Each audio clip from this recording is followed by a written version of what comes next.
Altså, jeg synes, det er godt, at folk, som ikke sådan kan klare sig så godt i samfundet, kan komme derind, men jeg synes måske, at der kunne være lidt, at lovene også burde gælde mere derind, end de gør.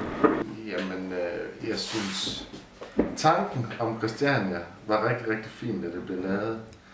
Jeg synes, så meget udefrastående, der ikke bor derovre, men hvad jeg ser og hører, min lillebror, han er blandt andet politibetjent over i København, så er det bare blevet en grobund for, at der er rigtig mange rockere, der får rigtig meget organiseret kriminalitet derovre. Og det er da mod, at man har lov til at passe sig selv derovre. At der ikke er nogen, der bryder ind og stopper den, ligesom man gør alle mulige andre steder i Danmark.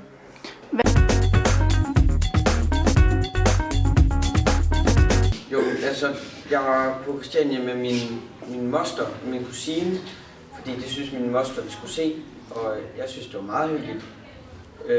Der stod en lille pige på gaden og sang det samme vers af en af Adele's sange om og om igen. Og så var der Pusher Street, det var faktisk ikke særlig sådan vildt. Der lå bare noget hash i nogle boder og stod nogle store mænd og nogle hunde. Og så var vi rundt på voldene, som er sådan rigtig Christiania, hvor der var nogle mega mærkelige huse. Og jeg synes, det var meget hyggeligt, egentlig.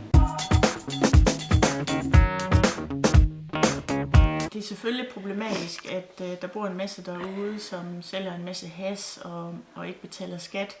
På den anden side set, hvor skulle de ellers være? Og jeg tænker også, at det er faktisk en af de største turistattraktioner i København, så de tiltrækker en masse turister.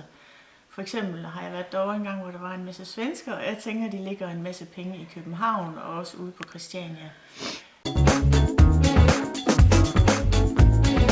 Det var faktisk et godt spørgsmål.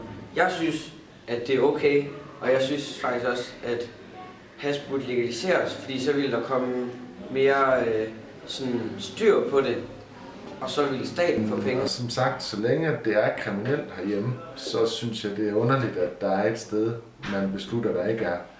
Og man kan sige, hvis det bare var dem ude, der boede på Christiania, der solgte det, så ville det være en ting, men det er jo enormt organiseret, også med rockere, og det bakker jeg slet ikke op om.